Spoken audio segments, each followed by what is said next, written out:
Olá, eu me chamo Alessandra Fernanda Cico Ribas e, junto a meus amigos Elson Gabriel e Ana Caroline, vamos falar um pouco sobre o Massivo Integrado do Ocidente, que é o sistema de transporte público de Santiago de Cali. Para início, vamos falar um pouco das principais características de Santiago de Cali, seus aspectos sociais e econômicos. Santiago de Cali é um município localizado na Colômbia e possui 560,3 quilômetros quadrados e uma população de aproximadamente 2,4 milhões de habitantes, sendo assim considerada a terceira cidade mais populosa da Colômbia, e possui o maior centro urbano do sudeste da Colômbia. Ao observar os dados, observamos que 52,2% da população possui faixa etária de 25 a 64 anos, sendo assim, é considerada uma população ativa. Observando os dados disponíveis no site do município, observamos que essa população tem crescido e atingindo 2,5 milhões de habitantes em 2019. E as estimativas apontam que no ano de 2021, essa população atinge 2,8 milhões de habitantes. Mas só a quantidade de habitantes não se diz o efeito, né, da demanda de transporte. É importante considerar também as taxas de desemprego, a população ativa, que tudo isso influencia na demanda e no dimensionamento, né? De como deve ser realizado esse planejamento de transporte, como vocês vão ver a seguir. Então, observamos aqui que a taxa de pessoas economicamente ativas é de 1,4. A taxa de inflação em 2019 atinge 4,8%. A taxa de desemprego anual em 2019 é de 12,5%. Com a pandemia, observa-se que a taxa de desemprego aumentou, chegando a 14,4%. Vocês vão ver que isso tem um impacto na demanda de transporte, que vocês vão ver a seguir. E a taxa populacional de pobreza, que é outro aspecto muito importante a ser citado, corresponde a 21,9% em 2019, tendo tendência a ter aumentado devido ao cenário de pandemia. Essas pessoas que possuem uma taxa de pobreza, elas se localizam na margem ou nas periferias da cidade, precisando, assim, de maior tempo de locomoção, levando mais tempo no transporte público. Meus colegas vão abranger mais sobre o Sistema Integrado de Cali e os principais aspectos. Boa noite, professora, tudo bem? Me chamo Alisson Tavares, estou dando para a nossa apresentação, seguindo aqui o roteiro após a nossa amiga Alessandra. Só pedir aqui a apresentação para a gente dar continuidade.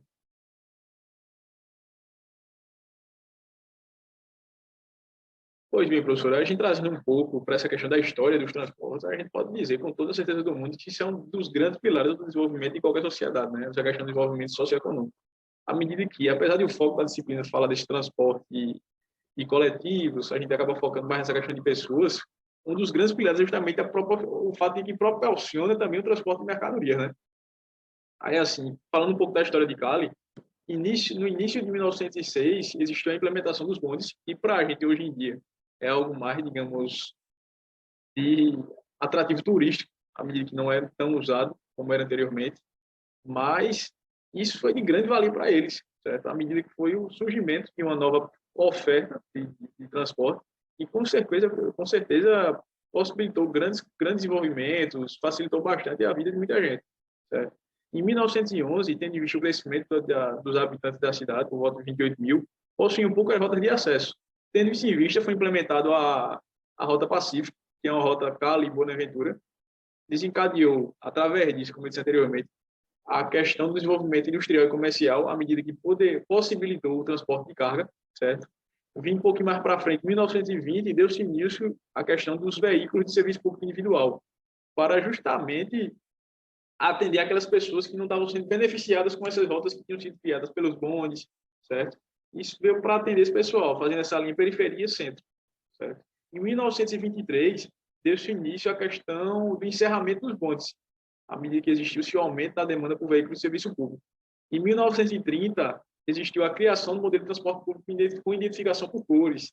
Isso foi um negócio muito interessante e bem aceito, à medida que você não precisava ter um certo conhecimento, nem muito bem ser alfabetizado para que pudesse ter acesso a esse transporte e entender como é que funcionava. À medida que você, sabendo a cor daquele transporte, você saberia qual era o trajeto que ia ser feito por aquele ônibus, certo? À medida que o Cíntia, por exemplo, fazia o trajeto Centro-São Fernando, a Rosada, mais conhecida por Roseta, fazia esse trajeto e substituiu os bondes anteriormente. E o verde, que era gerido pelo município, era uma característica marcante dele, que o município fazia essa gerência, né? Então, de longe, vendo aquele ônibus lá verde, já sabia que ele se encaixava nisso daí. Em 1962, com a chegada da nova frota de ônibus, pertencente à empresa de São Fernando, em 1970, surgiu-se já mais empresas voltadas para isso, gerando uma certa concorrência, né? Transportes ilegais acabam suprindo a demanda de passageiros que não eram atendidos e beneficiados por essas linhas. À medida que, como eu disse, isso é uma necessidade básica, a questão do transporte, à medida que não era atendido por essas linhas legais, digamos, surgiam-se meios ilegais de atender essas pessoas. À medida que a necessidade, independente de ela estar sendo ofertada, isso deve ser ofertado para ele, mas existe essa necessidade. Então, surgem meios para que ela consiga ter esse transporte. Em 2009, a questão da implementação do MIL, vou falar mais para frente aqui. Isso aqui é o bonde de Cali, no começo do século XX, como disse anteriormente, o período, os antigos ônibus de Cali.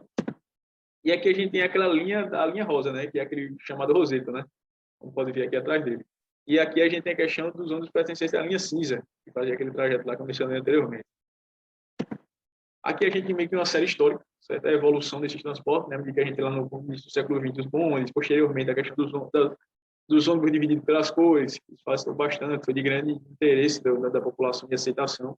E posteriormente, em 1970, com a chegada de mais empresas, e a gente, até que, a partir de 1962, à medida que vieram novas frotas, foi implementado, porém, existiam alguns fatores que comprometeram o uso. À medida que, como eu disse anteriormente, existia facilidade pelo fato de que, só de conhecer as coisas, você sabia o trajeto que aquele ônibus faria, e isso trazia uma facilidade muito grande da população acessar esses transportes.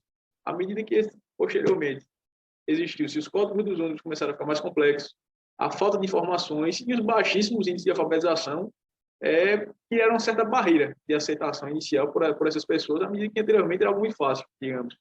E o grande crescimento populacional, né, promovendo, assim, consequentemente, as mudanças econômicas, sociais e demográficas. E, finalmente, no dia 1 de março de 2009, começou-se a circular o MIL, que é um massivo integrado do Ocidente, com o objetivo justamente de reduzir esse alto tráfego de veículos, agilizando a mobilidade dos passageiros e garantindo um transporte confortável, de fácil compreensão e que atendesse todas as áreas da região metropolitana. À medida que tem esse corredor exclusivo aí, né, que nós temos a experiência aqui do nosso BRT, apesar de ele não ter sido realmente efetivado como deveria ter sido, mas a gente sente um pouco disso, dos benefícios dessa modalidade, certo? Tanto é que, no princípio, nós fomos até motivo de inspiração, só que a gente não deu continuidade como eles deram, e hoje a gente tem grandes líderes de Estado, de nações, de cidades importantes aqui do Brasil, que vão buscar lá na Colômbia esse conhecimento para trazer para cá para a gente e aplicar, porque conseguem enxergar que, de fato, isso traz um retorno muito grande para a sociedade. Sabe? Obrigado, professora.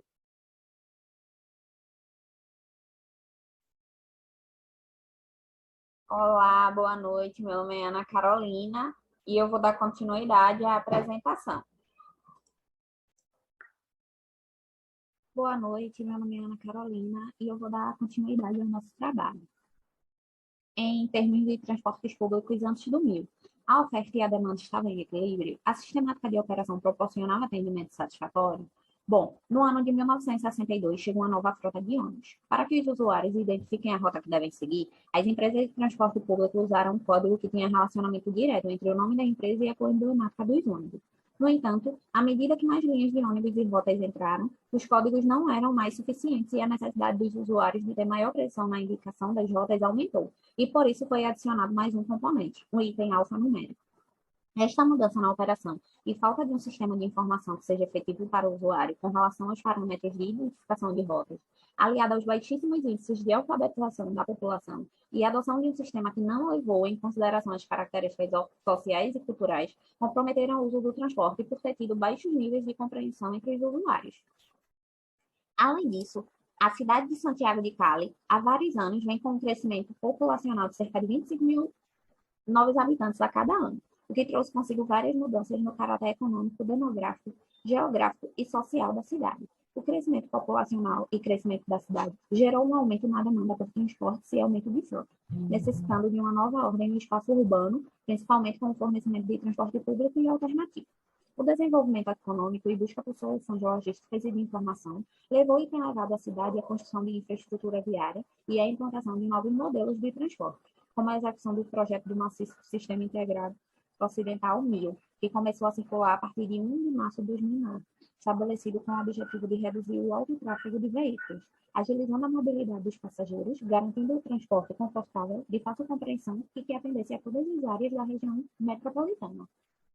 Bom, o MIL atualmente, segundo Vargas, no ano 2017, ele diz que havia uma baixa demanda, com uma grande característica. Foi projetado 960 mil passageiros por dia, mas só atuava cerca de 48%, que era 468 mil passageiros por dia. Quanto aos impactos, o que causou, o que melhorou? Bom, houve aumento de transportes ilegais, evasão de usuários, a baixa adesão dos usuários advém de falta de compreensão de como o serviço é prestado, dificuldade de identificação de rotas e acesso à informação, de que linha deve pegar ao chegar nos terminais integrados, não foi claro e objetivo. A população identificava linhas através da logomarca da empresa e eco do veículo, e por não levar em consideração as características socioeconômicas e culturais da cidade, o sistema de informação não foi eficaz. A nomenclatura das linhas são realizadas através de codificação alfanumérica. A letra indica o tipo de serviço, linha troncal T, pré-troncais P e alimentadora A. Números indicam a zona de saída da rota e a zona de destino. 2 números consecutivos e o fortalecimento do transporte ilegal.